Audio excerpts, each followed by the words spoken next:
조각제TV 시청자 여러분 안녕하십니까? 저는 조각제닷컴의 조세별입니다. 오늘 좀 특별한 시간을 가져보고자 하는데요.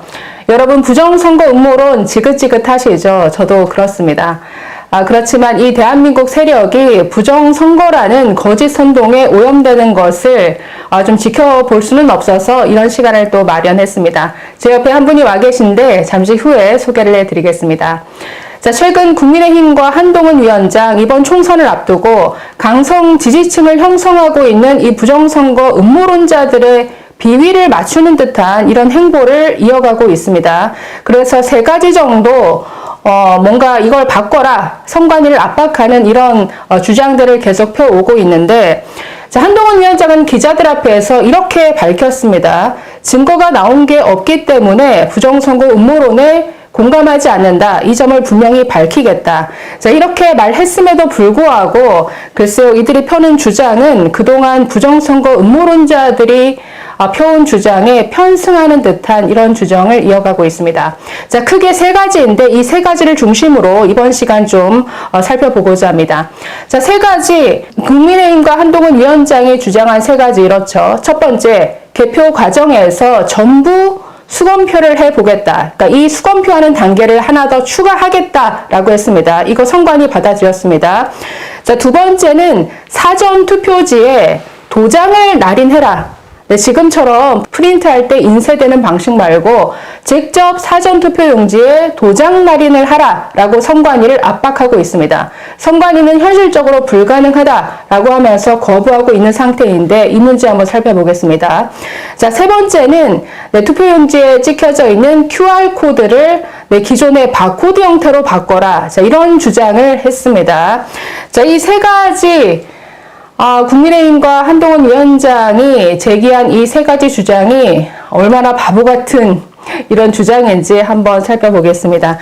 자, 지금 옆에 계신 분은 그동안 2020년 4월 이후부터 시작된 이 부정선거 음모론에 아주 오랫동안 그들의 아주 수백 가지 주장을 조목조목 반박해 오셨던 분이시고 이분이 만드신 자료가 저희 조각제닷컴 홈페이지에도 게시되어 있습니다. 잠시 후에 안내해 드릴 텐데 류종열님 모셨습니다. 네, 네, 안녕하세요. 예, 네. 반갑습니다. 네, 먼 길 와 주셨는데 계속 자료 많이 만드셔가지고 예. 저희한테 보내주신 자료만 하더라도 파워포인트 자료인데 거의 예. 300페이지가 넘더라고요. 예. 근데 그 이후에도 계속 업데이트를 하시는 것 같은데 지금 몇 페이지가 됐나요? 지금 한 430페이지까지 갔을 그래요. 거예요. 예. 네.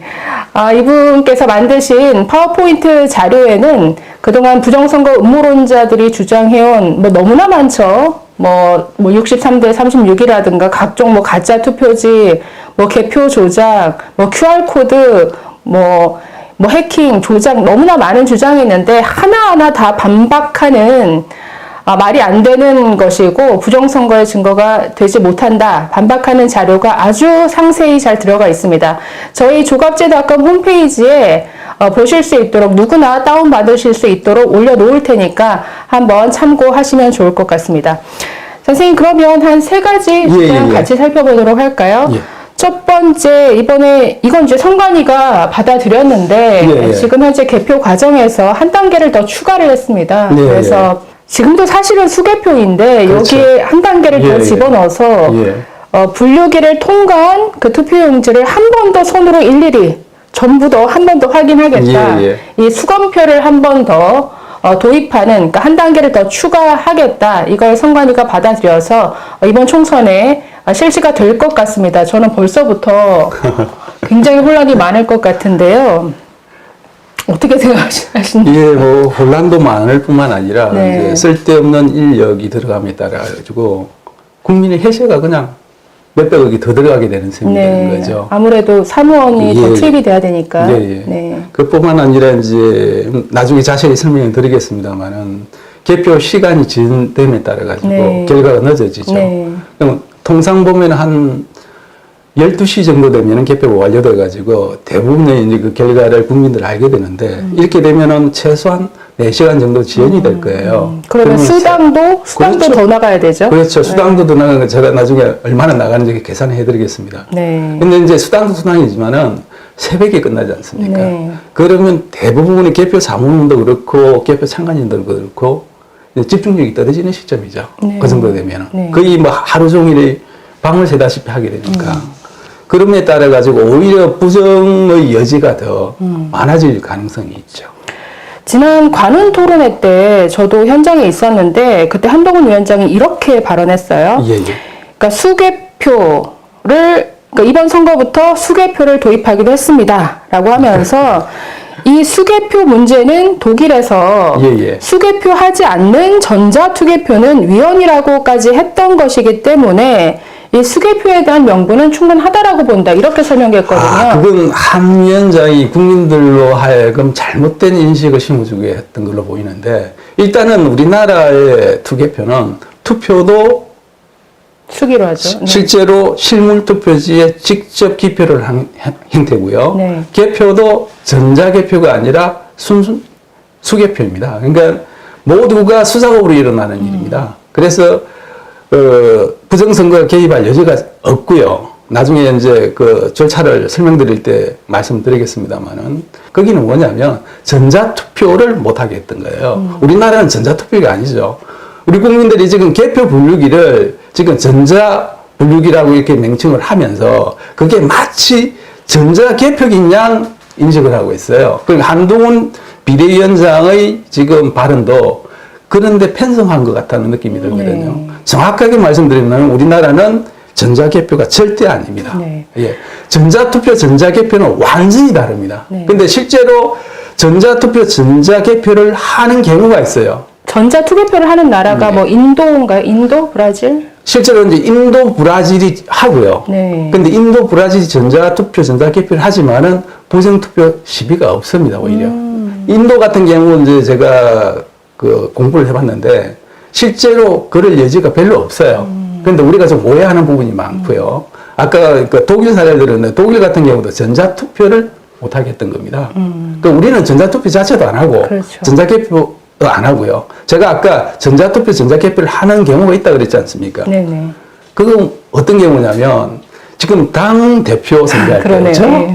그다음에 이제 우리나라에 이제 그 농협, 축협 이 회장들 뽑을 때, 네. 그다음에 뭐 저희들이 그 추총할 때, 네네네. 그러니까 온라인으로 추총하는 경우, 네. 뭐 이런 경우에 전자투표, 전자개표가 쓰이고 있어요. 뭐 사실 그 국회에서 뭐 표결할 때도 버튼 누르면 그 그렇죠. 집계가 되고 전광판에 나오니까 사실은 그런 게 예. 전자투개표인데 예. 여러분 우리나라 선거 투개표 시스템은 전자식 아닙니다. 예. 순전히 모든 게 수작업으로 이루어지죠. 여러분 투표 현장에 가셔가지고 투표하시지 이걸 뭐 집에서 온라인으로 투표하지 않으시죠? 뭐 우편으로 보내는 거 아니죠? 현장에 나가서 하는 실물 투표이고 개표도 마찬가지입니다. 그러니까 개표 과정을 보시면 전부 사람의 손을 거치게 되어 있고 그 중간에 사람의 손을 좀 돕기 위해서 투표지를 분류해주는 투표지 분류기 그리고 돈 세는 기계처럼 100장인지 200장인지 이걸 단순히 카운트하기 위한 계수기 이 두 가지 보조적 수단만 있을 뿐입니다. 한번 요거만 좀 체크하고 넘어가도록 할까요? 예. 자, 여러분 보시면 선관위 자료인데 우리나라 개표는 이렇게 진행이 됩니다. 자, 보시면 1, 2, 3, 4, 5, 6, 7, 8개 단계로 나뉘어져 있는데 자, 첫 번째 투표함이 오겠죠. 2번 투표함을 열어서 투표지를 쫙 펼쳐서 다 정리를 합니다. 자, 세 번째 여러분 논란이 되는 투표지 분류기가 여기서 등장이 되는데 자, 투표지 그야말로 투표지 분류기에서 후보자별로 투표지를 분류해주는 기계입니다. 자, 여기서 분류를 거치고 나서 이걸로 최종 확정이 되는 게 아니라 4번 투표지를 한 번 더 심사하고 카운트하는 개수 단계가 있습니다. 자, 그리고 보시면 5번째 이 개표 상황표를 확인하는 단계가 있고 이걸 가지고 또 위원들이 모여서 검열하는 6번째 단계 그리고 공표하는 7번째 단계, 8번째 최종 보고하는 단계가 있습니다. 자, 여러분 문제가 되는 이 그 투표지 그 분류기 여러분 한번 글쎄 실제로 보신 분들 많으신가요? 한번 보여드리겠습니다. 한번 같이 보시겠습니다. 자, 보시면 투표지 분류기 저렇게 생겼습니다. 자, 그래서 투표지를 넣으면 저런 식으로 막 투표지가 회전하면서 1번 투표, 2번 투표, 그러니까 2번 찍은 투표지, 3번 찍은 투표지 다 저렇게 분류를 해주고 있죠. 자, 보시면 저렇게 1번은 1번끼리, 2번은 2번끼리 다 들어가고, 보시면 다, 육안으로 다 보입니다, 여러분. 1번 찍은 것, 2번 찍은 것, 3번 찍은 것. 그러니까 육안으로 보이기 때문에 저기에 뭘 어떻게 더, 글쎄요, 뭐 부정선거를 마음먹은 사람이 저기에 뭐 다른 걸 혼입시킨다? 사실 불가능합니다. 다른 사진 한번 보시면, 개표 현장인데 투표지 분류기 주변에 지금 몇 사람이 있습니까? 거의 10명 가까이 보이시죠? 분류하는 장면을 각 후보별 정당에서 나온 뭐 참관인들 그리고 뭐 투표 사무원들이 아주 눈에 불을 켜고 또 촬영까지 해가면서 저렇게 지켜보고 있습니다. 그렇기 때문에 저 현장에서 어떤 조작을 시도한다라는 것은 사실상 불가능하죠. 자, 중요한 건 여기서 끝나는 게 아니라는 거죠. 네 번째, 저렇게 기계가 분류해준 투표지를 한 번 더 카운트합니다. 자, 여러분 투표지 심사 개수기 한번 보실까요? 자, 은행에서 보시는 돈 세는 기계처럼 생겼죠. 자, 저기에 저런 식으로 투표지를 투입을 합니다. 투표지 투입하면은 떨어뜨리면서 카운트를 하는데 굉장히 빨리 떨어지는 게 아니죠. 천천히 떨어지고 실제 저 속도보다 현장에서는 더 느리다고 보시면 되는데 1번 투표지를 얹었는데 저기에 2번이 들어가 있다, 3번이 들어가 있다, 다 걸러내지게 되어 있습니다. 다 눈으로 확인이 되니까. 저게 바로 투표지 심사 개수 단계입니다. 그러니까 3번을 거쳐서 온 투표지를 한 번 더 몇 장인지 카운트하고 심사 개수하는 이런 단계죠. 자, 그리고 5번째가 개표 상황표를 확인하는 단계인데, 자, 보시면 아까 3번 투표지 분류기에서 마지막에 개표 상황표가 출력이 됩니다. 그러니까 이걸 가지고 다시 한번 확인하는 단계인데, 자, 여기까지 보셨는데요. 자, 보시면 지금 뭐 다 수감표라고 할 수 있겠는데, 한번 개표 상황표 한번 설명해 주시겠어요? 이게 우리가 쓰는 이 개표 상황표인데요. 자, 지금 부정선거 음모론자들이 주장하는 건 뭐냐면, 개표 분류기에 해킹을 하거나, 아니면은 그 프로그램을 투입을 해서, 그 1번 표가 2번 표로 가게 하거나, 아니면은 2번 표가 1번 표로 가게, 그 100장 중에 한 장 정도를 이렇게 가게 만드는 프로그램을 심어서, 그런 식으로 해서 조작을 한다는 주장이거든요. 저 사실 그 얘기 듣고 너무 황당했는데, 아니, 1번 표로 가야 될 게 2번으로 가면 뻔히 보일 텐데. 그렇죠. 아까 설명하신 대로 그 불을 켜고 보고 있습니다. 사실 10명 정도가 아니라 그 개표 분류기 주변에 한 20명이 붙어 있어요. 그 개표 참관인들 뿐만 아니라 언론사들도 나와 있죠. 그 다음 일반 참관인들도 많습니다. 그분들이 휴대폰으로 다 촬영을 하고 있어요. 그게 못합니다. 하면은 바로 발각이 됩니다. 그럼 설사 그렇게 해가지고 한 표, 2표 정도가 잘못된 표로 조작돼서 넘어간다 그러더라도 아까 네 번째 단계 이제 심사 개수 단계가 있죠. 또 걸러지게 돼 있죠. 단지 개수기가 개수만 하는 게 아니라 떨어지면서 홈표를 다 확인합니다. 그러면 개수기에서 홈표를 확인하는 그 위치에 개표 참관인이 또 있어요. 그러면 홈표가 되면 바로 지적을 하게 되죠. 네, 홈표. 그러니까 예를 들어서 1번만 나와야 되는데 뭐 2번, 3번이 들어가 있다. 그게 홈표입니다. 그렇기 때문에 그 단계에서 또 걸러집니다. 그렇죠. 그래서 이건 할 수가 없어요. 뭐 할 수 있다 그러면은 개표 사무원, 개표 참관인, 선거관리위원이 모두가 조작에 참가하면은 가능하겠죠. 근데 그런 일은 있을 수가 없는 일이고. 그러니까 개표 상황표를 보면 지금 왼쪽은 인쇄되어 있는 거고 오른쪽은 사람이 쓴 거거든요.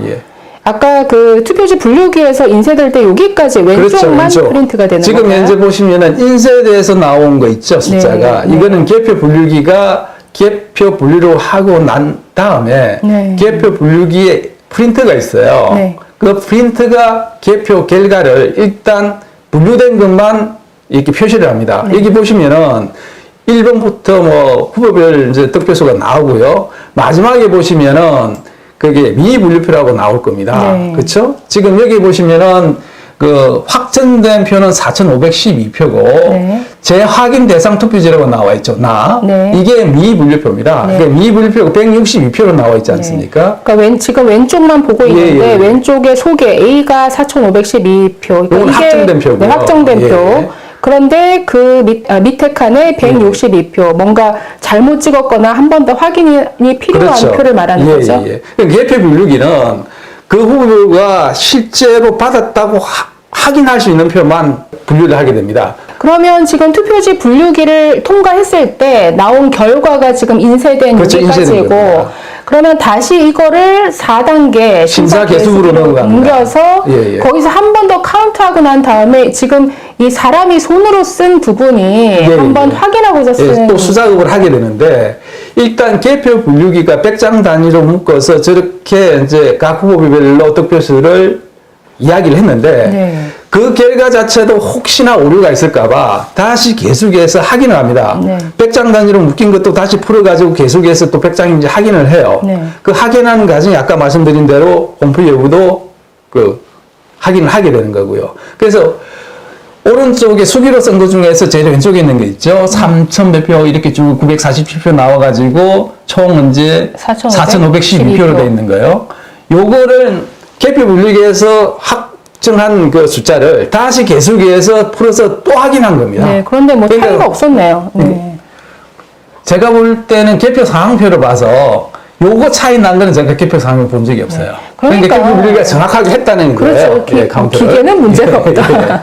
그 다음에 이제 중간에 있는 게 있죠. 수기로 쓴 거. 82, 53 이렇게 나오는 거는 네. 이거는 미분류표 아까 162표라 그랬죠. 네네네. 이 중에서 A 후보, 아니 1번 후보를 찍은 거로 좀 생각이 된다. 그러면 A 후보표를 넣습니다. 한번 정리를 하면은 아까 그 재분류 대상이 돼서 재검표한 게 162표인데 그 중에서 다시 뭐 양당에서 와서 다 논의를 확인하는 하겠네요. 거죠. 그래서 이건 유효하다. 이건 진짜 무효다. 분류해서 그게 지금 125표니까 120표 중에서 1번이 얻은 것, 2번이 얻은 표 다 나누고 난 진짜 무효는 37표다. 그래서 여기까지는 확정이 됐고 자, 그래서 그러면 4번 심사 개수기 단계가 끝나고 나서는 이제 이게 확정이 되는 건가요? 이제 또 다음 단계가 있습니다. 네. 지금 개표 상표하고 투표지 수하고 일치하는지를 또 선관위원들이 확인을 해요. 네. 제일 아래 단계 보시면은 8명,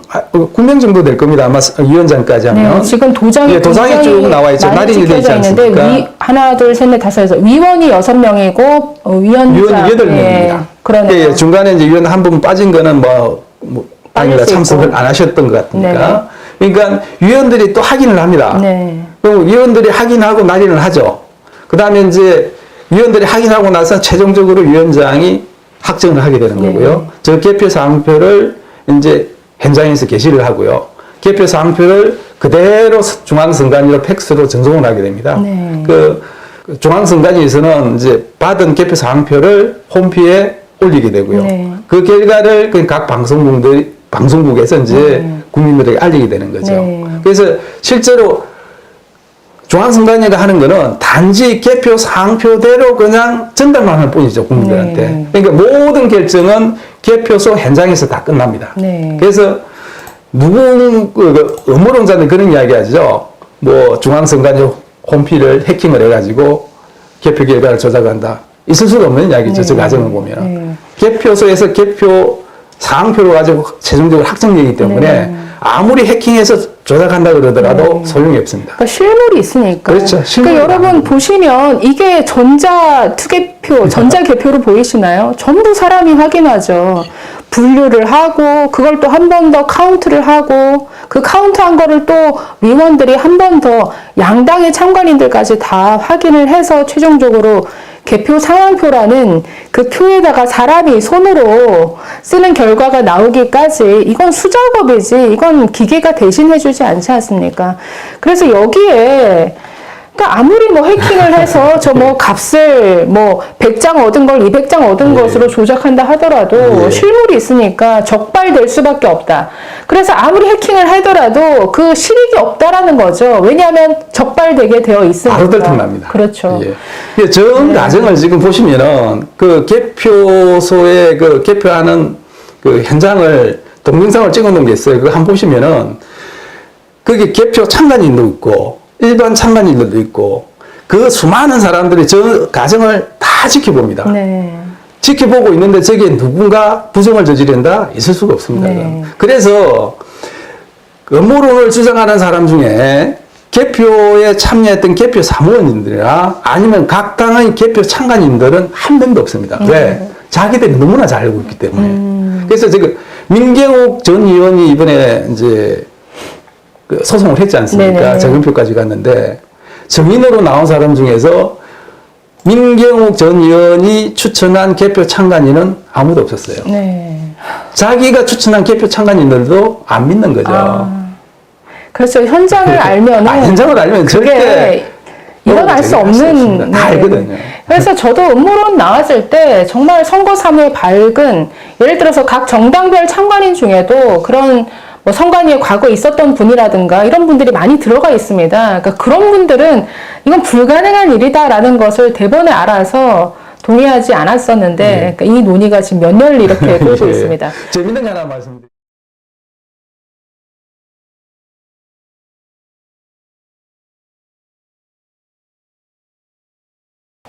국민의힘과 한동훈 위원장이 도입하겠다라고 하는 수검표 단계는 지금 투표지 분류기를 통과한 그 표를 한 번 더 전부 열어보겠다라는 거죠. 그러니까 심사 개수기를 넘기기 전에. 그러니까 저는 이게 무슨 이런 짓이죠. 정말 쓸데없는 네. 짓인가라는 생각이 저는 이제 드는데. 그렇게 했을 경우 오히려 정확도가 네. 떨어질 거라고 봅니다. 그러니까 예를 들어서 이게 뭐 박빙의 승부가 펼쳐지는 그렇죠. 곳이면 예. 뭐 그런 게 필요하겠습니다만. 실제로 네. 지금도 그렇게 하고 있어요. 네. 왜냐하면 표차가 뭐 몇백 표 차이밖에 안 난다. 네. 한 1000표이 내려난다 그러면 각 당 후보의 참관인들이 요구를 해요. 네. 그리고 개표 사무님도 그때는 어떻게 하냐면 지금 계속해서 홍표를 확인했지 않습니까? 네네. 그럼에도 불구하고 일일이 확인을 또 합니다. 네. 근데 이제 개표 분류기하고 개수기를 통과하고 홍표를 검사를 했는데 네. 표차가 뭐 한 10% 이상이 난다. 네. 그럼 각 당의 후보들이 인정을 해요. 네. 그러면 그건 굳이 일일이 안 하죠. 네. 그래서 이거는 효과적으로 개표를 하고 있는 거예요. 그러니까 어떤 같은 경우는 그렇죠. 그냥 네. 이 정도로 쌍방이 인정을 하니까 넘어가지만은 인정을 못할 경우는 일일이 다 그 수개표를 합니다. 그러니까 이 선택과 사실은 선택과 집중을 가지고 굉장히 효율적인 그렇죠. 우리가 개표를 하고 있는 거죠. 하고 있는데 예를 들어서 뭐 전라도 이런데 아주 압도적으로 민주당이 뭐 한 70% 그렇죠. 이상 득표를 하는데 예. 굳이 그거를 한 번 더 절차를 거쳐서 한 번 더 일일이 확인해 본다? 너무 낭비라는 거죠. 그러니까 이 외에도 지금 수검표는 하겠다라는 거잖아요. 지금 수검표를 하고 있는데 하나의 절차를 더 거치겠다는 건데 네, 이걸 선관위가 지금 받아들여서 선관위가 하고 싶어서 하겠습니까? 이게 쓸데없는 과정이라고 생각하지만은 워낙 부정선거 의혹을 제기하시는 분들이 많기도 하고 네. 집권당에서 요구를 하니까 그렇죠. 아마 그거를 못했을 거라고 봅니다. 그러면 뭔가 지금 이런 시간 낭비, 뭐 선택과 집중을 오히려 뭐 효율성을 떨어뜨리는 이런 방식으로 가는 건데 이 외에도 어떤 문제점이 또 있을까요? 일단 아까 앞서 이제 정확도가 더 떨어질 수 있다고 말씀드렸는데 네. 조금 와 할 수도 있죠. 두 분을 하는데 왜 정확도가 떨어지느냐 한 분 하는 것보다. 왜 제가 그런 말씀을 드리냐면 먼저 지금 수작업을 해가지고 검표를 하지 않습니까? 네. 검표를 하는 그 과정에 그건 사람이 해요. 네.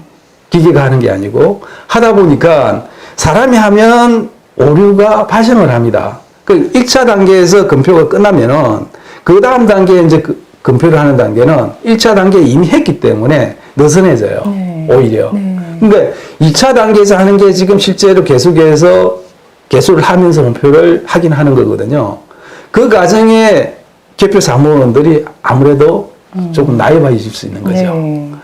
그래서 제가 정확도가 떨어진다는 거고. 정확도가 떨어진다. 예.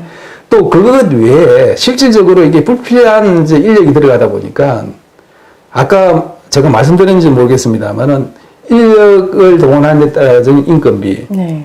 그 다음에 개표소당 아마 10명의 이제 추가 검표원이 필요하다 그러면 우리나라가 지금 253개소에서 이제 개표를 하거든. 집중 개표제라서. 그러면 2,500만 명 정도 되지 않습니까? 네, 한번 이 자료 보면서 보면은 현재 예. 한 뭐 253개소의 개표장이 있다라고 그렇죠. 하면 글쎄 수검표 하려면 10명 더 배치로 될까요? 제가 이제 보수적으로 잡은 겁니다. 네, 한 20명 더 있어야 될 것 같은데. 한 뭐 그 정도는 있어야 되겠죠. 네. 그 10명만 있다 그러면 2,530명이고요. 네. 그러니까 이분들한테 일당을 10만 원만 주는 거 잡았어요. 실제로 일당 10만 원 더 되죠. 한 15만 원 정도 아닙니다. 제가 나중에 그것도 한 표를 보내드릴 네. 건데 한 27만 원 정도 아, 들어가요. 그래요? 뭐 식대 뭐 이런 것까지 다 해가지고. 네. 그러면 뭐 10만 원만 잡아서 2억 5천인데 네. 문제는 이분들한테 들어가는 인건비만 들어가면 그나마 나아요. 네. 이제 수검표를 한 단계 더 하니까 4시간, 5시간 지연이 되지 않습니까? 네네. 그러면 개표 업무를 보시는 분들도 전부 다 그 시간만큼 더 있어야 돼요. 그렇죠. 그러면 개표하는데 동원되는 인력이 약 10만이거든요. 네. 10만 명. 그 10만 명한테도 수당이 추가로 지급이 되는 거죠. 그렇겠네요. 네. 근데 이제 이 수당 지급이 되는 게 주간이 아니지 않습니까? 야간이죠. 새벽이란 네. 말이에요. 그럼 뭐 새벽까지 하면은 야간 수당까지 지급한다 그러면 네. 그것도 제가 10만 원만 잡았어요. 네. 추가로. 그 10만 명이 10만 원이면 네. 100억이지 않습니까? 정말 이런 불필요한 네, 내 사무에 100억을 넘게 쓴다. 참 예, 예. 혀를 찰 일입니다. 예. 그런데 이제 개표 사무원들도 뭐 대부분 글쎄 공무원들로 다 충당이 되려나 모르겠는데 지금 안 될 텐데. 사실은 예전에는 개표 사무를 대부분 공무원들이 했어요. 네. 한 몇 년 전만 하더라도. 또 최근 들어와서는 공무원들이 다 거부를 합니다. 안 하겠다고. 뭐 그 수당 받아가지고 왜 이 일을 하느냐. 그렇죠. 우리가 뭐 어디 뭐 시키면 시키는데 하는 사람들이냐. 그래도 다음 뭐 그날 그렇게 수고하고 또 출근해서 일을 해야 되니까. 근데 지금 그러다 보니까 이제 일반인들도 개표 사무는 많이 들어왔거든요. 네네네. 근데 이번에 이제 한동훈 비대위원장이 이렇게 이야기했죠. 지자체하고 행안부에서 다 동원해 주겠다. 네네네. 그 사람들 누굽니까? 공무원 아니면은 선생님들이겠죠. 그러니까 그분들이 새벽까지 개표 사무를 보고 그 다음날 업무를 볼 수 있겠습니까? 어렵죠. 선거일은 항상 수요일이잖아요. 네네. 수요일 날 일을 하고 목요일 새벽까지 그 일을 한다는 거 아닙니까? 그 다음날 학생들 수업할 수 있겠습니까? 못하죠. 네, 그래서 인력 낭비, 예. 돈 낭비, 예. 효율성 오히려 떨어뜨리고. 예. 네, 참 이걸 저는 왜 하는지 모르겠는데 그래서 정말 이 모든 게 아무 증거도 없이 의심만으로 사실 피해망상이죠 이거는. 예, 예. 이 문제가 없고 피해가 없는데 있다라고 의심하는 이 의심병에서 출발해서 이렇게 국가 예산을 100억 이상 들여서 한다라는 거. 그래서 지금 이 수검표에 지금 동원되는 공무원들이 굉장히 반발이 많다라는 뉴스가 계속 나오고 있습니다. 그러니까 보시면 뭐 동아일보 기사, 뭐 한국경제신문 기사 이렇게 보시면 뭐 한동훈 위원장은 행안부에서 뭐 지원을 해줄 거다라고 하는데 현실은 그렇지 않다라는 거죠. 그러니까 지자체 공무원들 동원하고 아까 선생님들 동원하고 해야 되는데 저런 식의 반발이 지방에서 사실상 계속 이어지고 있고 한국노총 산하 공무원 노조에서도 지금 거의 데모하고 있습니다. 자, 그래서 글쎄 저런 식의 공무원의 반발을 불러일으키면서까지 이런 무리하고 쓸데없는 이런 일들을 해야 되느냐.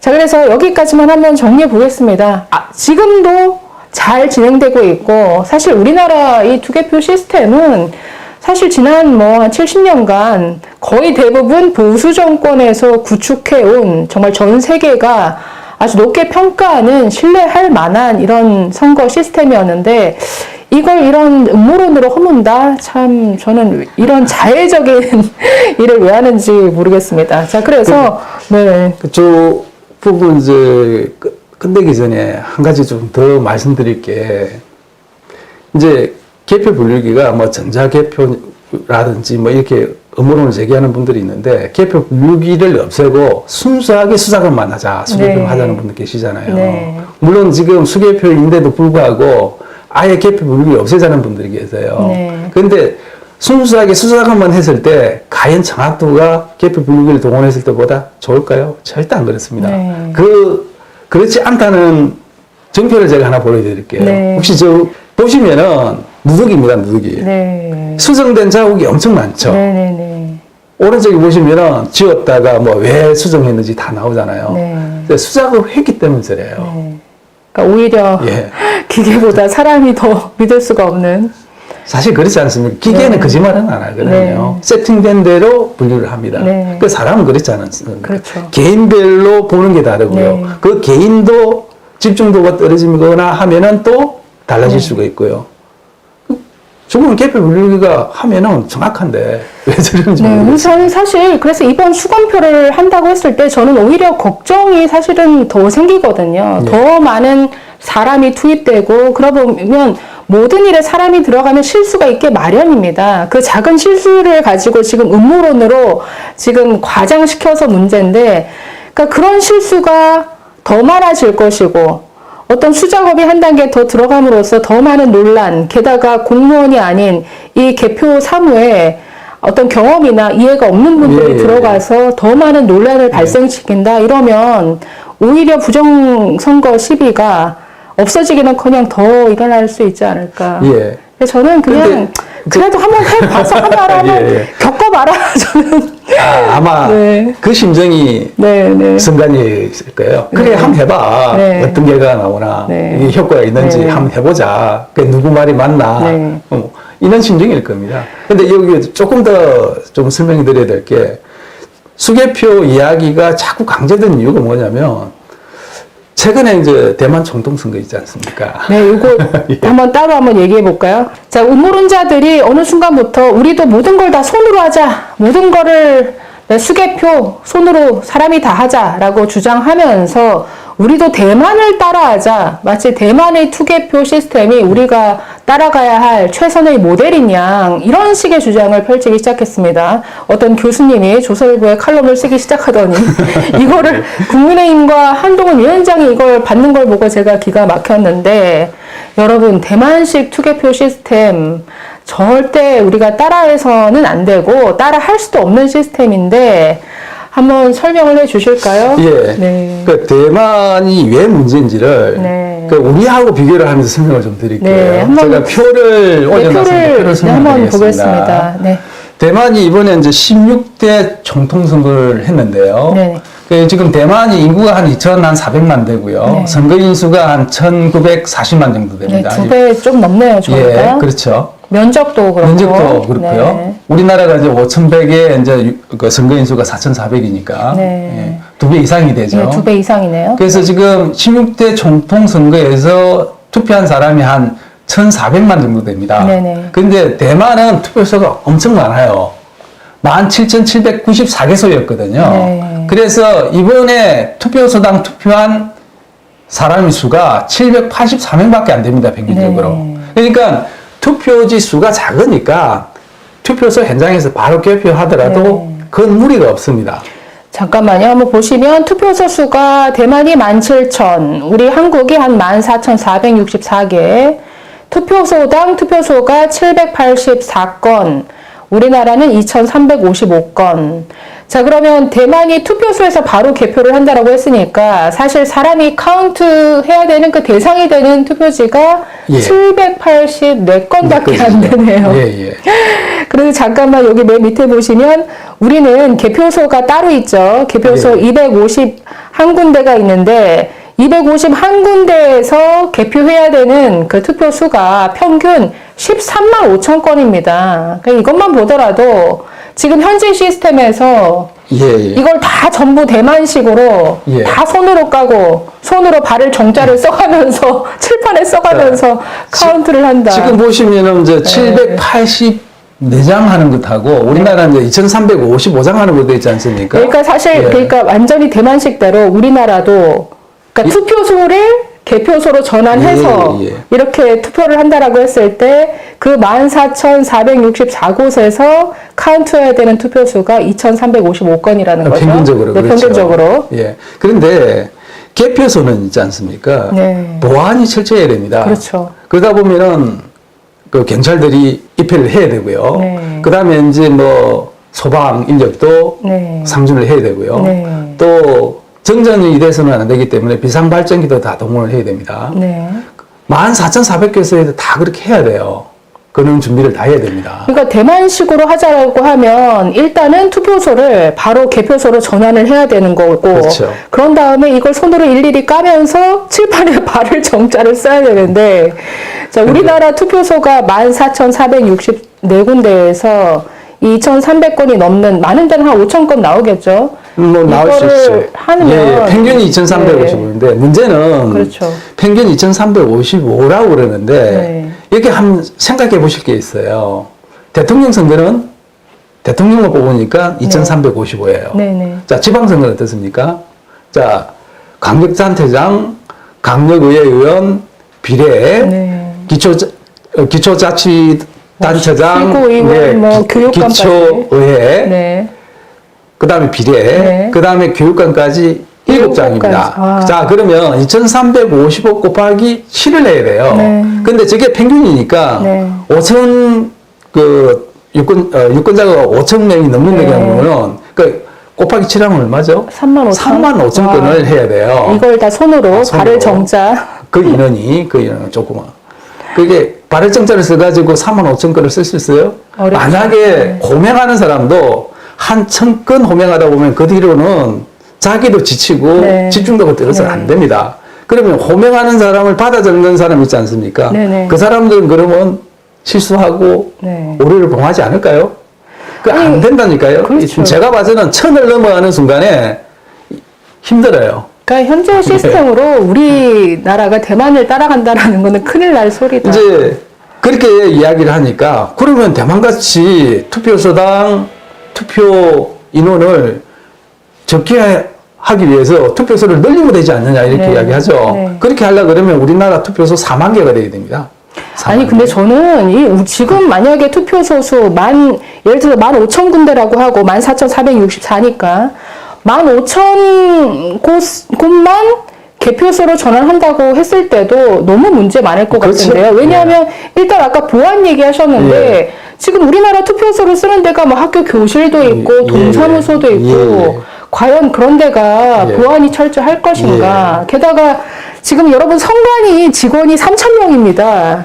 그러니까 3,000명이 15군데 개표소 파견 아예 못하죠. 그러니까 정말 고도의 어떤 전문성이 요구되는 이 개표 사무에 경험 있고 어떤 법적인 지식이 있는 선관위 직원이 나가서 이걸 관리를 해야 되는데 그게 안 된다라는 거죠. 그러니까 그래서 저희들은 집중 개표제를 선택을 한 거죠. 그렇죠. 예. 투표함을 한 군데 모아서 네. 지역별로 거기서 이제 보안도 철저히 하고 그다음에 정전에 대비한 설비도 해놓고 그다음에 그 자리에 개표 참관인도 많고 일반 참관인도 많고 언론도 오고 감시가 더 철저하게 되죠. 네. 그러니까 지금 투표에서 바로 하자 그러면 어떤 문제가 생기냐면 대만 사례를 들어드리겠습니다.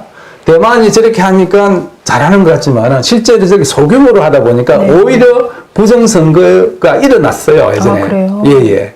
그러니까 어떤 마을에 몇 명이만 짜고 치면 가능하거든요. 그건요. 작다 보니까. 그런데 저런 식으로 우리나라 같이 집중 개표를 하게 되면 그렇게 할 수가 없어요. 네. 아예 엄두를 못 내죠. 그렇게. 대만은 그런 사례가 직접 있었습니다. 네. 예. 그러니까 거기다가 14,000군데를 다 개표소로 전환했을 때 일단 선관위 직원 파견도 어렵고 게다가 저 인력을 저게 지금 경찰 인력 가야 되죠. 예. 게다가 소방 인력이요. 또 참관인도 가야 되잖아요. 예, 예. 지금 정당별 2명인가요? 예. 그러면 정당별 그 한 참관인까지는 좀 모르겠습니다. 이제 투표 참관 하시던 분이 있으니까 네. 그분들을 개표 참관인으로 전환하면 되니까 그럴 수 있다 치자고요. 네. 근데 결정적으로 제가 저건 문제가 된다고 보는 거는 우리나라는 사전투표를 합니다. 사전투표 중에서는 간의 사전투표도 있죠. 네. 간에도 있습니다만은 그러면 사전투표는 뭐냐면 투표소가 한 4,000군데밖에 안 돼요. 네. 자, 그러면 각 투표소별로 사전투표한 것들은 따로 투표소로 보내줘야 돼요. 네, 거기서 해당 투표소를. 해당 투표소에 보내야 된다. 네. 그 보내는 과정에 오히려 부정의 개입의 유죄가 있고. 그러네요. 훔쳐갈 수도 있고. 예, 그렇죠. 실질적으로 그런 과정을 하게 되면 선관위가 업무를 못해요. 네. 그런 식으로 하면. 그러니까 15,000군데, 그러니까 보수적으로 잡았을 때 15,000군데에 이 투표함을 다 뿌려줘야 되는데, 그렇죠. 그거 거기에 또 경찰 따라가야 될 것이고. 예, 예. 그러니까 이래저래, 네. 여러분, 대만식으로 우리가 될 것 같습니까? 그러니까 대만이 저게 가능한 게 뭐냐면 실질적으로 국민들이 참정권을 제한하기 때문에 가능한 거예요. 무슨 이야기냐면 대만은 사전투표도 없습니다. 사본이 없고요. 부재자 투표도 안 해요. 재국민 투표도 없습니다. 오로지 당일 투표밖에 없어요. 그러니까 저런 식이 가능한 거고 대신에 당일 투표하는 투표수를 많이 늘려놨죠. 그 다음에 대만은 호적지에 가서 투표를 해야 됩니다. 네. 그러니까 자신의 호적지에. 아, 그래요? 예. 우리나라는 주민등록제 하니까 자기가 사는 데 투표를 하지 않습니까? 네네. 그 대만은 호적지에서 해야 되는데 물론 대만도 자기가 사는 데에다 호적지를 옮길 수는 있어요. 네. 근데 이제 문제는 뭐냐면 자기 집이면 가능해요. 네. 근데 내가 전세를 살거나 월세를 산다 그러면 자기가 사는 대로 호적지를 옮길 수가 없습니다. 그건 뭐냐면 집 주인의 동의를 받아야 되는데 집 주인이 동의를 안 해준대요. 네. 그러니까 이분들은 어떻게 되냐면 호적지에 가서 투표를 해야 돼요. 그래서 대만은 투표하는 날 보면은 우리나라 그 명절날 기성하듯이 네. 기성전쟁이 벌어집니다. 내 고향에 가기 위해서 투표하기 위해서 기차표를 끊어야 되고 그런 그것도 사회적 비용이잖아요. 네, 그러네요. 그렇죠? 이제 그렇게 호적지에 가서 하다 보니까 어떻게 되겠습니까? 내가 좀 바쁘다. 네. 내가 경제적으로 좀 어려움이 있어가지고 거기 일을 해야 되겠다. 네. 그런 분들은 호적지에 가서 투표 못 하죠. 결과적으로 뭐냐면 그런 분들은 누구냐? 경제적으로 취약하신 분들이죠. 네. 그러니까 글쎄 대만식이 그러니까 지금 우리가 그러니까 밖에서 보다 보니까 그냥 저 수개표 하는 게 좋아 보여서 그것만 하는데 어떤 제도든 더 들어가서 파고 들다 보면 다 장단점이 있게 마련이죠. 그러니까 선생님 말씀은 오히려 우리나라 투표 시스템이 오히려 국민들의 어떤 참정권 보장 측면에서 훨씬 더 많은 기회를 주고 최대한 국민들이 자신의 투표권을 잘 행사할 수 있도록 이걸 보장해주는 시스템이다. 그러니까 저희들 그 투표 제도는 선진적으로 이렇게 발전해 온 거고요. 그렇죠. 오히려 지금 대만 투개표 제도는 대만은 거죠, 걸로 가는 거는. 그런데 우리가 그걸 본받자고 하니까 퇴행의 단계를 가다 보니까 참 기가 막히게. 그러니까 우리나라 투개표 제도는 그 역사를 보면은 유권자의 참정권을 확대시키는 쪽으로 계속해서 발전해 왔어요. 그러니까 지금 저희들 선상투표도 하죠. 선상투표, 거소투표, 재국민투표 다 하지 않습니까? 거소투표는 뭐 요양원이나 이런 데 있으신 분들. 네. 그래서 최대한 더 민주적이고 더 어떤 국민들의 참여를 보장하는 제도가 우리나라 투개표고 그동안 지난 70년 동안 아무 사고 없이 이 정도로 유지해 왔다라는 것은 정말 세계 어디에 내놔도 자랑할 만한 이런 제도인데 이걸 참 공격하고 있다라는 게 기가 막힙니다. 자, 그래서 여기까지 한번 살펴봤습니다. 수검표 도입하자라는 이 주장이 얼마나 황당한 주장인지, 그리고 그 배경이 됐던 대만의 모델이라는 게 얼마나 이 불가능한 시스템인지를 한번 확인해 봤는데요.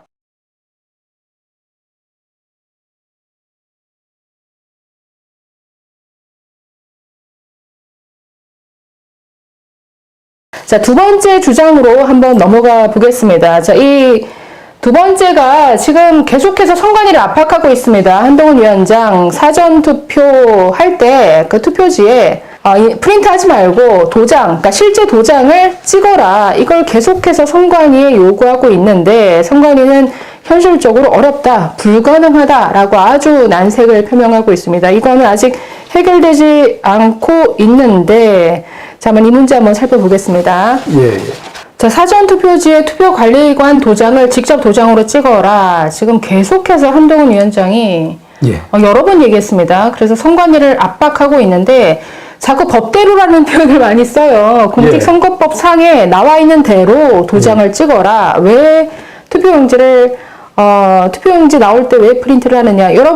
제가 여러 번 설명드렸지만 지금 현재 이렇습니다. 사전투표를 하러 가시면 본인 확인을 하죠. 그러니까 본인 확인을 거친 다음에 그 자리에서 직접 투표지를 이렇게 출력을 해줍니다. 그러니까 당일 투표용지처럼 미리 투표용지를 인쇄해놓고 어디에 쌓아두고 있는 게 아니라 본인 확인 거친 다음에 그 사람에게만 투표용지를 프린트해서 나눠주는데 거기에 도장까지 맨 밑에 찍는 투표관리관 도장까지 자동으로 같이 인쇄가 돼서 교부가 됩니다.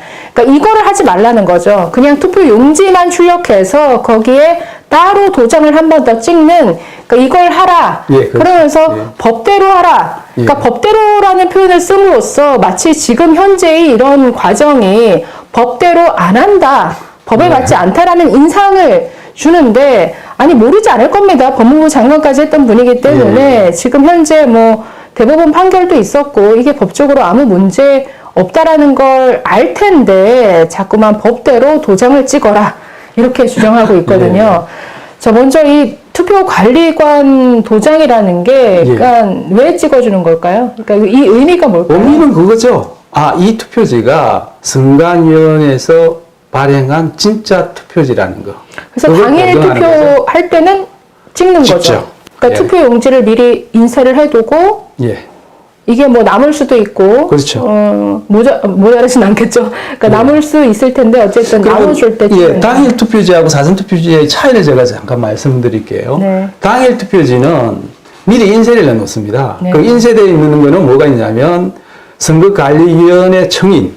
청인 위에 그 네모난. 예, 제일 도장. 빨갛게 찍혀 있는 거 있죠. 그게 네. 청인입니다. 그 다음에 뭐가 있냐면 일련 번호가 인쇄되어 있어요. 네.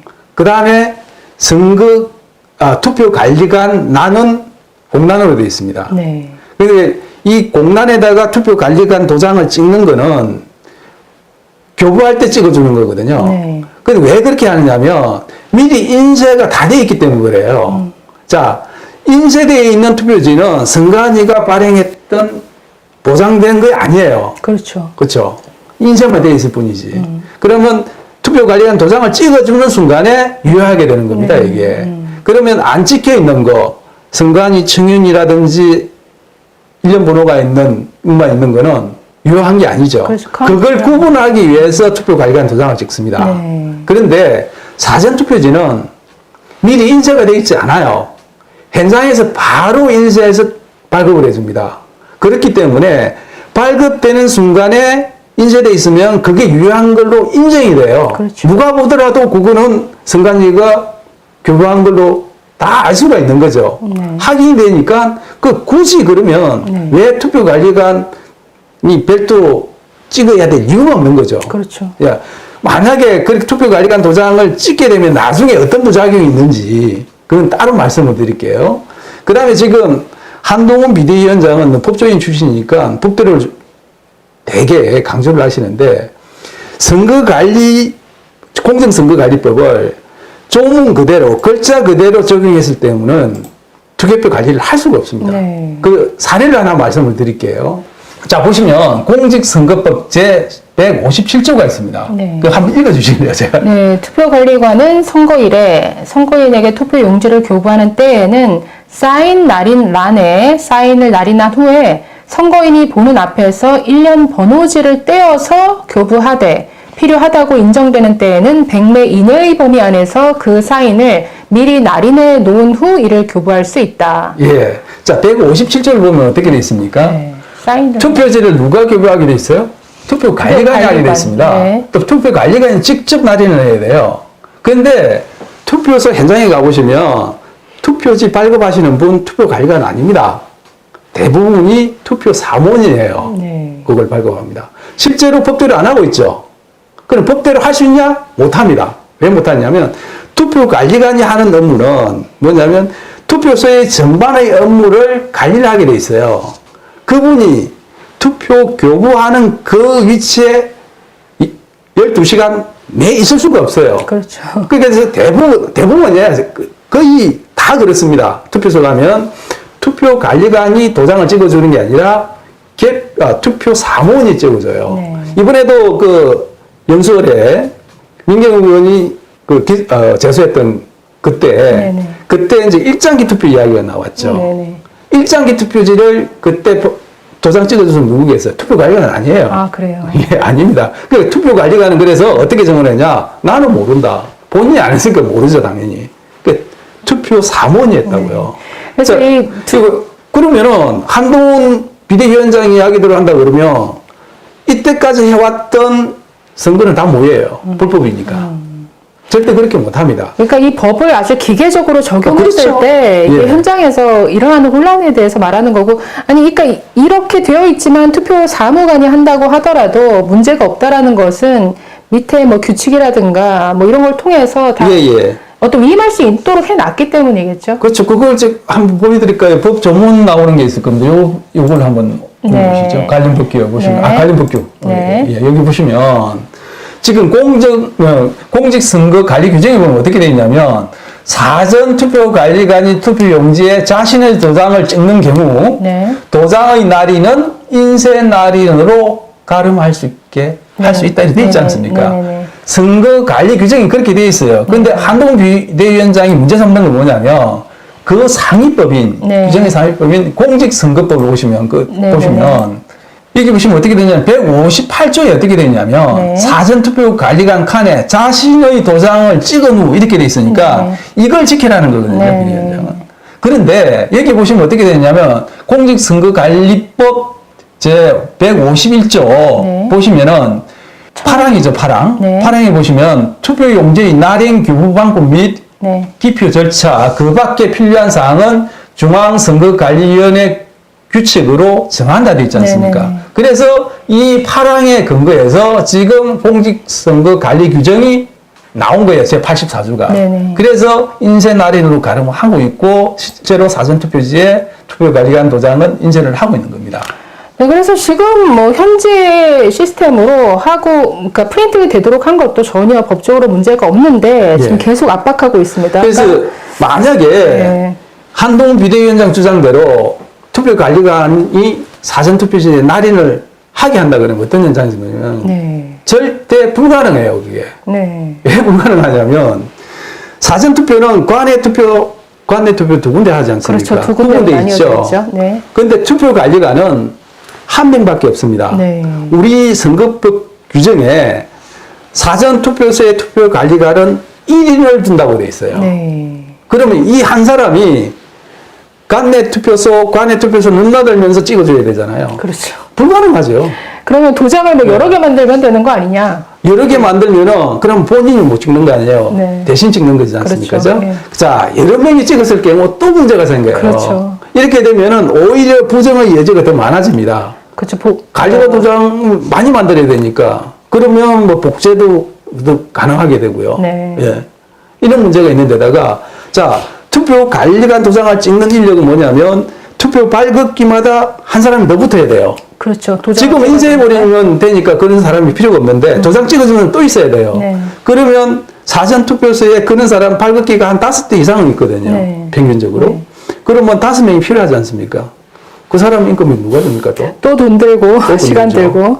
또 찍어줌으로 인해 가지고 또 시간이 걸리잖아요. 그렇죠. 네. 그러면 대기하는 시간도 길어질 수가 있는 그러니까 거예요. 도장을 여러 개 안 만들면 도장 하나 가지고 이 모든 것들을 처리해야 되는데 이미 그건 안 관외 관내로 분류가 되는데 이걸 도장 찍기 위해서 다시 한 줄로 만든다? 완전히 병목 생길 것 같은데요. 대목이 문제가 아니라 한 줄이 되잖아요. 네. 이 사람이 그러면 투표함을 찾아가야 돼요. 네. 공신이 생기죠. 그렇죠. 그러면 어떤 사람들은 관내 사전투표를 해야 될 사람이 도장 받고 나서는 관내 사전투표함에도 넣어버려요. 네. 이거 어떻게 되겠습니까? 그렇죠. 그렇지 않아도 지금 좀 그런 표들이 투표소당 한 10장 내외로 나오거든요. 그러면은 이게 뭐 100장, 200장 나오는 거는 그냥 간단히 나올 수 있어요. 그러니까 지금 관외, 관내로 구분해 놓고 그 동선을 이렇게 분리해 놓은 것도 다 이유가 있죠. 있는 건데 예. 거기에 이거 도장 날인이라는 이게 들어가게 되면 너무나 많은 현장의 어떤 혼란을 예. 초래할 것 같구나라는 게 그 대부분의 혼란이 느껴져요. 생기는 네. 틈을 이용해가지고 네. 부정선거를 획책하는 사람들은 그렇죠. 더 좋아질 더 좋아지는 수 있죠. 거죠. 네. 왜 그런 만약에 안경을 있다면. 만들려고 그러는 거예요? 지금 모르겠다는 거죠. 그 참, 아니, 근데 이런 주장이 왜 나오게 됐을까요? 그러니까, 아니, 굳이, 그냥 도장, 뭐, 프린트 인쇄, 본인 확인까지 하는데, 본인 확인하고, 그 사람에게만 출력해서 나가는 이거를 굳이 도장을 찍어라. 뭔가 이유가 있을 것 같은데요. 지금 부정선거 음모론 주장하는 사람들은 이걸 왜 주장을 하냐면, 이제 사전투표가 끝나고 난 뒤에, 네. 그 이후에 선관위가 사전투표 관리관 도장 필요 없이 네. 프린터로 그냥 사전투표지를 추가로 더 발행을 해가지고 거기에서 자기가 원하는 정당 후보한테 표를 찍어서 사전투표함에 넣을 수 있다 이거예요. 그러니까 선관위 직원이 그렇죠. 그러니까 투표가 다 끝난 다음에 예. 이걸 그냥 마구마구 프린트해서 예, 예. 투표함에 집어넣는다. 예. 뭐 또 가능할까요? 선관위원이 아니라도 뭐 네. 제3의 세력이 네. 그런 식으로 해킹해가지고 해킹을 해서. 그렇죠. 네. 그 이제 사전투표 관리관 도장을 해킹을 해서 네. 등록이 돼 있으니까 네. 선관위 들어가서 해킹해서 네. 그거를 프린트해서 사전투표지를 조작을 해서 그거를 선관위 창고에 보관돼 있는 투표함에다가 집어넣는다는 집어넣는다. 거죠. 상상도 그렇게 상상할 수 정말 있는 미션 임파서블에 나올 법한 이런 수준인데 예. 아니 적발 될 수밖에 없지 않습니까? 근데 이제 일단 이게 가능하지 않는 게 추가로 사전투표지를 넣게 되지 않습니까? 네. 이거는 바로 적발해야 됩니다. 왜냐하면 사전투표할 때 사전투표가 끝나고 나면 네. 관내든 사전투표자 수하고 네. 사전투표지 수가 일치하는지를 확인을 해요. 네. 그러니까 사전투표지가 몇 장인지가 네. 다 나옵니다. 네, 그런데 나중에 개봉을 했는데 개봉을 했는데 더 많이 200장이 나와요. 더 많이 들어가 있다. 대본에 걸리죠. 대본의 차이가 나니까 네. 문제가 되죠. 네. 이제 그런 사례가 없잖아요. 네. 그거는 그런 일이 없었다는 거고. 그렇죠. 두 번째로 불가능한 거는 뭐냐면 관내 사전 투표지는 해당 선관위에 창고에다가 보관을 하게 되는데 그 창고는 CCTV가 24시간 네. 감시를 해요. 네. 감시를 하고 있는데 거기서 어떻게 넣을 수 있습니까? 아니, 그런데 CCTV 감시에도 불구하고 투표함에 그 투표지를 집어넣었다. 조작된 투표지를 집어넣었다. 이런 예. 거짓 선동의 그런 이런 영상들이 이야기를 하죠. 굉장히 많았던 것 같아요. 그 영상 보면은 의의가 없습니다. 사실 네. 그걸 그건 나중에 한번 따로 한번 보여드리겠습니다. 예, 예. 약간 대표적인 어떤 거짓 선동 사례에 꼭 들어갈 텐데 한번 따로 한번 보여드리겠습니다. 예, 예. 자, 그래서 한번 볼까요? 그러니까 사전 투표관리관 도장을 직접 날인하게 될 경우에 생기는 문제점, 여기 보시면 부정선거 논란이 더 가중될 수 있다 말씀드렸고요. 투표 시간 당연히 길어지겠죠. 네.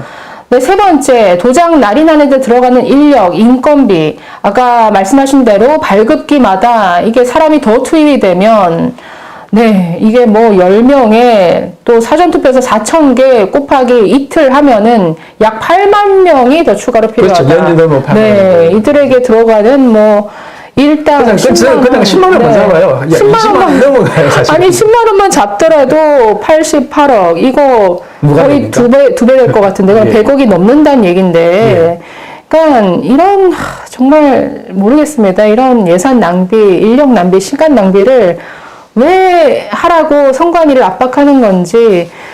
글쎄 수검표는 선관위에서 받아들였는데 선관위가 이거는 현실적으로 거의 그렇죠. 아무리 저는 따져봐도 예. 불가능하기 이건 아니다 때문에 싶어요. 예. 여기에서 선관위가 이걸 받아들인다 이거는 저는 어렵지 않을까 예, 예. 싶네요. 예,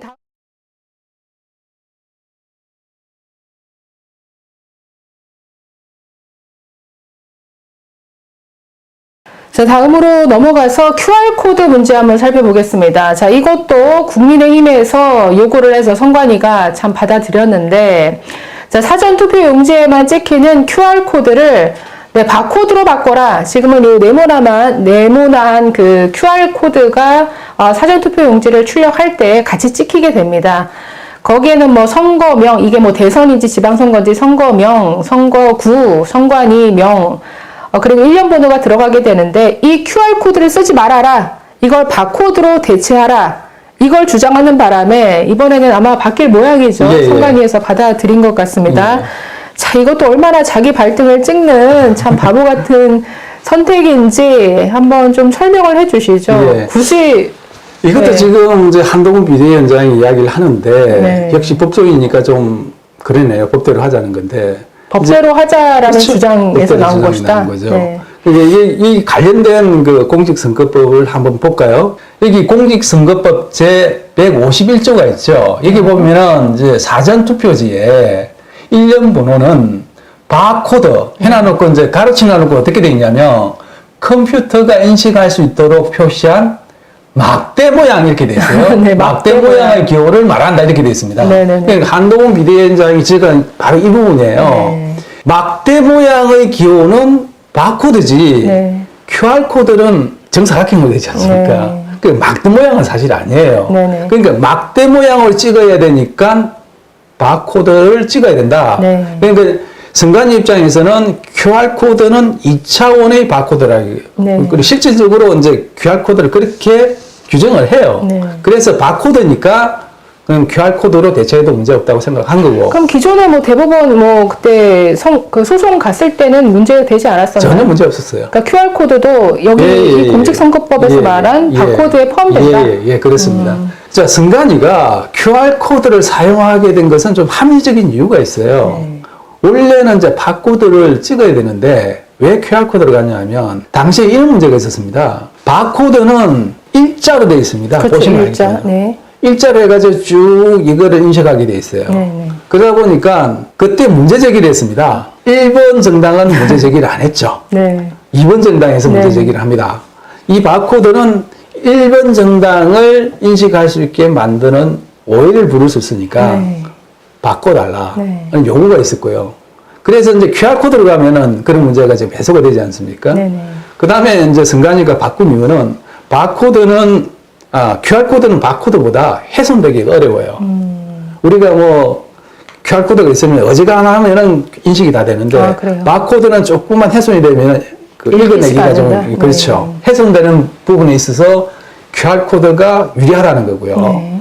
그 다음 두 번째는 뭐냐면 바코드는 좌우로 일자로 쭉 나열되지 않습니까? 네, 그렇죠. 그러다 보니까 투표지의 공간 배치가 조금 애매해요. 대신에 QR코드는 정사각형으로 되어 있기 때문에 공간에 배치하기가 편해요. 이제 여러 가지 이런 이유 때문에 사실은 QR코드로 이제 바꾼 거고, 실제로 지금 바코드가 나왔다가 QR코드로 진화된 거잖아요. 네네. 그러니까 더 진화된 어떤 방식들을 도입을 한 거죠.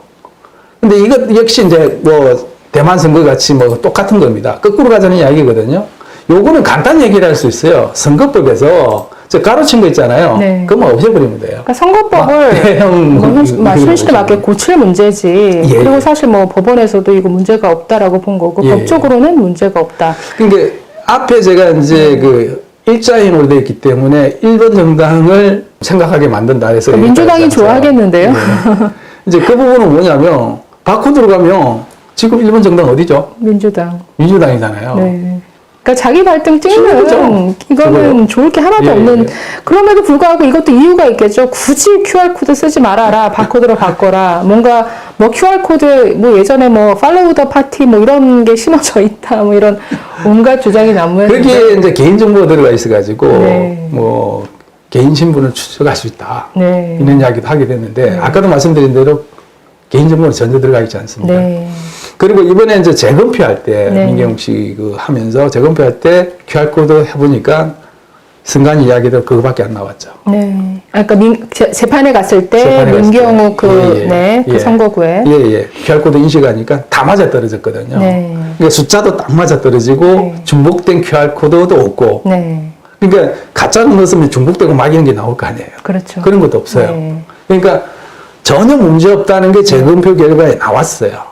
그러니까 지금 사전투표지에만 QR코드가 찍히는 거는 그냥 일련 번호, 이 카운트 숫자를 맞추기 위해서 찍는 이게 왜 거죠. QR코드를 네. 찍게 되냐면 이런 겁니다. 사전투표는 특히 관외 투표 같은 게 어떠냐면 전국에서 투표를 하잖아요. 네. 그러면은 제가 만약에 동작구에 산다. 동작구에 사는데 동작구에 주민등록이 돼 있지만은 전국에 산재에 있는 동작 구민들이 있을 거 아니에요. 네. 이분들이 현지에서 투표를 하게 됩니다. 사전투표하면. 그렇죠. 그러면 동작 국민 중에서 몇 명이 사전투표를 했는지 카운트가 안 돼요. 그게 지금 그거를 다 QR코드에 입력을 하면서 동작 구민이 몇 명이 투표를 했는지 추적이 되는 거죠. 몇 명이 했는지. 네. 다 나옵니다. 네. 그런 식으로 선거 관리를 용이하게 하기 위해서 지금 QR코드를 넣어놓은 네. 거거든요. 그래서 절대 중복된 네. 일련 번호가 안 나와요, 저기는. 그래서 일단 뭐 그러니까 사전 투표라는 게 뭐 관내, 관외, 뭐 이 사람이 어디 가서 투표할지를 알 수가 없으니까 그렇죠. 그런 QR 코드를 통해서 뭔가 예. 인식하기 위해서 이 인식을 용이하기 위해서 사실 구분하기 위한 용도로 그렇죠. 한 거였는데 관리를, 저기에 뭐가 심어져 예. 있다, 저걸 훔쳐서 뭐 해킹한다, 뭐 만들어낸다 이런 음모론에 떠밀려서 결국 바코드로 대체한다라고 합니다. 바코드 민주당만 좋아할 일인 것 같은데요. 자, 그래서 저희가 여기까지 한 3가지 정도 살펴봤습니다. 수검표를 도입한다라고 했는데 이게 얼마나 바보 같은 주장인지, 또 두 번째는 거기에 덧붙여서 그 어떤 대만식을 롤 모델로 삼는 게 얼마나 어리석고 우리나라 현실과 맞지 않는 주장인지, 그리고 세 번째 그 사전투표 용지에 도장 날인하라는 것도 실제로 적용되었을 때 얼마나 현장에 혼란이 많을 것인지, 마지막으로 QR코드를 바코드로 대체하는 문제 한번 살펴봤습니다. 마지막으로 뭐 그럼에도 불구하고 지금까지 뭐 부정선거 음모론의 그 내용을 보면은 뭐 수십 가지, 수백 가지 주장을 해왔죠. 네. 뭐 계속 더 추가되는 것 같은데 그걸 다 보여드릴 수는 없고, 저희가 일단은 그 반박 자료를, PPT 자료를 저희 홈페이지에 게시해 놓겠습니다. 지금도 부정선거, 저희 검색을 부정선거로 하시면 그 자료 다운받을 수 있을 수 있으시니까 얼마든지 가져와서 보시고 퍼 나르셔도 됩니다. 그래서 마지막으로 최근에 있었던 정말 이 거짓 선동의 사례 너무 많으니까 딱 2가지만 한번 살펴볼까요? 그래도 가장 최근에 있었던 게 지난 대선하고 강서구청장 보궐선거인데, 강서구청장 보궐선거도 딱 지고 나니까 이것도 부정선거다 주장을 했어요. 그 중에서 이제 국민들이 좀 현혹되기 쉬운 게 하나 있어요. 좀 설명이 좀 복잡한데 좀 잘 들어주셔야 됩니다. 자료를 보시면 강서구청장 이제 보궐선거가 있었는데 조작 빼박 증거를 발견했다. 그러니까 이런 식의 유튜버들이 이런 식의 문장을 쓰면서 많이 선동을 했습니다. 보면 가양 이동 선거 인수가 13,580명이다. 자, 그런데 이 가양 이동의 주민 인구는 13,520명. 아니, 인구가 13,520명인데 어떻게 13,580명, 60명이나 더 선거를 할 수 있느냐? 이거 조작 증거다. 이렇게 주장했네요. 이게 왜 잘못된 거짓 선동일까요? 그럴듯하죠. 네. 근데 이거 사실이에요. 충격적이죠. 사실이라는. 그러면 60명이 더 조작됐습니까? 1,580명의 선거인수 맞아요. 네. 그 다음에 인구는 1,520명이라서 13,520명. 인구보다 60명이 선거인수가 많아요. 네. 많을 수가 절대 없죠. 그렇죠. 조작하지 않으면 나올 수 없는 거죠. 근데 여기 이제 숨어 있는 비밀이 있습니다. 네. 그걸 말씀을 드릴게요. 네. 자, 일단 여기 보시면 행안부 인구 통계표 가양 이동 인구수를 보면은 13,520명으로 나옵니다. 개표 현황맵 보면은 선관위 이제 그 홈페이지에서 나오는 거예요. 가양 이동 선거인수 보시면 13,580 맞죠? 네네. 자, 부정선거 음모론자들 주장 맞아요, 여기까지는. 네. 이건 사실입니다. 그러면 왜 선거인수가 인구수보다 많이 표기돼서 나오느냐? 이건 선거인수를 중앙선관위가 어떻게 표기하느냐를 잘 아셔야 돼요. 네. 사전투표의 선거인수는 어떻게 그 선관위가 표기를 하냐면 사전투표 하러 온 사람 숫자를 그대로 선거인수로 잡습니다. 네. 이렇게 잡아요. 무조건 그렇게 합니다. 그렇게 하다 보니까 이번 그 강서구청장 선거는 어떻게 되어 있냐면 관내 사전투표는 없어요. 관 외에는 없다. 왜냐하면 강서구청장 선거니까 그렇죠. 국민들만 투표를 해요. 그렇죠. 그러니까 이게 관내 사전투표가 있을 수가 없는 거죠. 네. 관내 사전만 있습니다. 관 내만 있다. 관 내만 있습니다. 그러니까 만약에 가양 1동 사람들이 가양 2동 투표소에 사전투표소에 투표를 하게 되면 이 사람은 가양 2동 선거인수에 잡혀요. 네. 간단하네요. 간단하죠. 네. 그러니까 아까 가양 이동 인구수가 13,520명이었는데 580명이 됐다. 그건 뭐 가양 1동 사는 사람들, 뭐 가양 3동 사는 사람들이 여기 와서 투표를 했기 때문에 그게 플러스 되어서 가양 2동 사전투표 선거인수로 잡힌 거죠. 네. 그러니까 이게 인구수보다 많이 나온 경우가 있겠죠. 그런데 전체 강서구청의 동 단위를 다 단위별로 선거인수를 합치면은 총 강서구 선거인수와 일치해요. 왜냐하면 서로 주고받았을 거 아닙니까? 그렇죠. 동마다. 그러니까 전체 강서구 전체를 보면 이게 카운트했을 때 아무 문제가 없을 텐데 또 이렇게 가양 이동만 따서 봐라. 이게 인구보다 어떻게 더 많은 선거 인수가 있을 수 있느냐, 조작됐다 이런 주장을 자, 보시면 여기 보시면 선거인 명부에 확정된 가양 이동 선거인 수는 네. 12,787명이에요. 네, 실제, 그러니까 가양 이동에 사는 사람들은 이렇다. 근데 네. 표기된 선거인 수가 얼마였죠? 13,580명이죠. 네. 어쨌든 뭐 전혀 문제가 없는 건데 이런 예. 식으로 그냥 일부만 따가지고 뭐 예. 조작의 증거다. 그러니까 제가 이걸 보여드린 이유는 지금 부정선거 음모론을 주장하시는 분들의 어떤 거짓 선동이 이런 식이라는 겁니다. 그러니까 사실을 일부 짜집게 한다던가 일부만 발췌해서 이거는 사실은 조작에 가까운 사실 왜곡이죠. 그러니까 이런 식의 왜곡 덩어리, 거짓 선동 그 자체라고 할 수 있는데 네, 여기에 공당 그리고 제 집권 여당이 휘둘리고 있는 게 문제죠. 자, 마지막 한 가지만 더 볼까요? 자, 보시면 뭐 인천 이거 지난 대선 때 일인 것 같은데 인천 남동구 선관위 사전투표지 보관에 심각한 문제가 있었다. 이런 문제 제기를 여러 군데서 했습니다. 뭐 공병호 TV를 비롯해서 몇 군데 유튜브 채널에서 한 것 같은데 이게 뭐 어떤 부정이 일어났다 이런 식의 주장을 한 거죠. 그 화면, 이걸 저희가 영상으로 보여드릴 수는 없는데 뭐 저런 식의 화면을 보여주면서 이걸 뭐 어디서 받았나 봐요. CCTV 돌아가는 영상을. 누군가 올렸는데 그걸 네. 다 공유를 하시더라고요. 네, 그러니까 그거를 보여주면서 자, 사전 투표를 하고 나면은 그 투표함을 어딘가 보관을 해주겠죠. 거기에 CCTV가 돌아갈 거고, 자, 봐라. 그런데 저 보관 장소에 계속 사람들이 들락날락거리면서 네, 투표지를 계속 집어넣는다. 그러니까 조작된 투표용지를 어떤 투표함에 집어넣는 이런 현장이다. 이런 식의 선동을 했습니다. 아, 참, 제가 그 소스가 기억이 나네요, 지금. 네.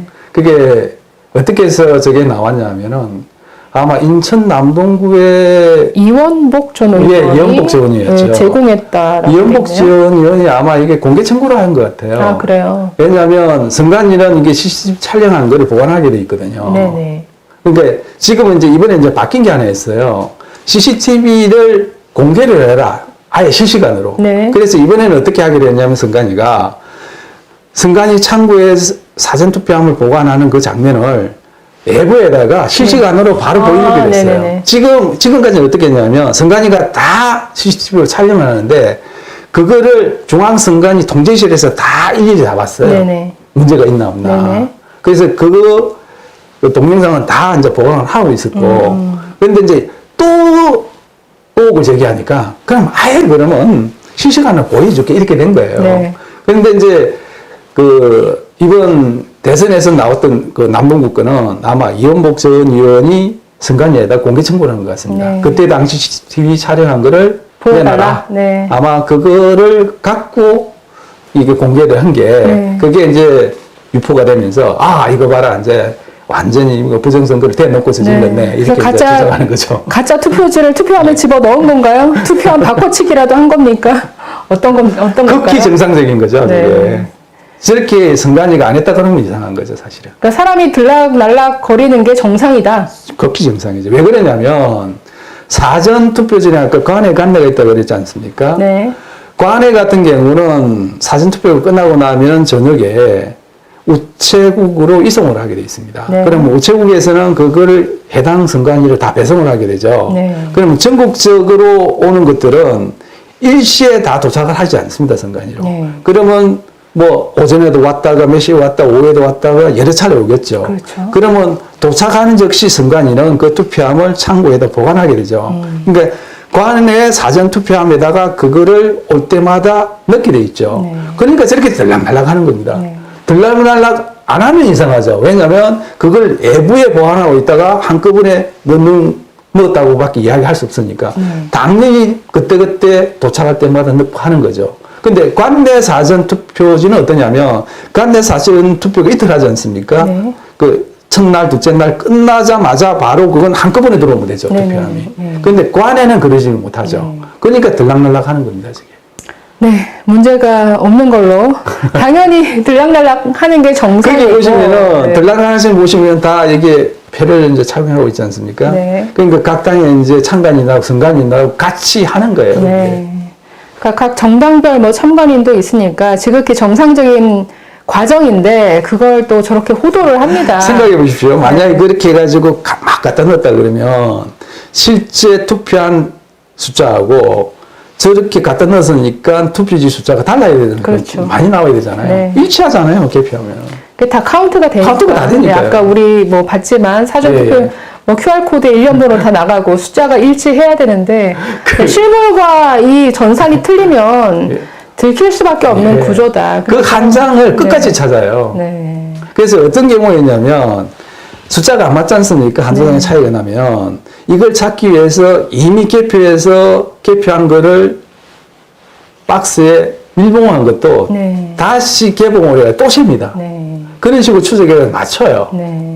그 정도로 철저히 하는데 그렇게 하더라도 안 맞는 경우가 생깁니다. 이게 네. 사람이 하는 네. 일이니까 뭐 10표 이내에 차이가 나는 거. 보통 보면 한두 표가 차이가 나는데 이제 그런 것들은 아무리 하려고 해도 안 되는 이유는 투표하시는 분들이 그런 분들이 계시거든요. 이런 말씀 좀 그 방송에 좀 표현이 좀 그렇긴 한데 그 이상하신 분들이 있잖아요. 장난치는 분도 네. 있고 또 뭐 좀 이상한 그런 분들이 그렇게 하고 나면 안 맞을 수가 있습니다. 네. 엉뚱한데 넣기도 하고 안 네. 넣기도 하고 이러기 때문에 그런 식으로 철저히 하고 있는데 저거 투표 지수가 저렇게 한다 그러면 수백 장이 차이가 나야 되는데 그렇죠. 그게 들통이 안 나겠습니까?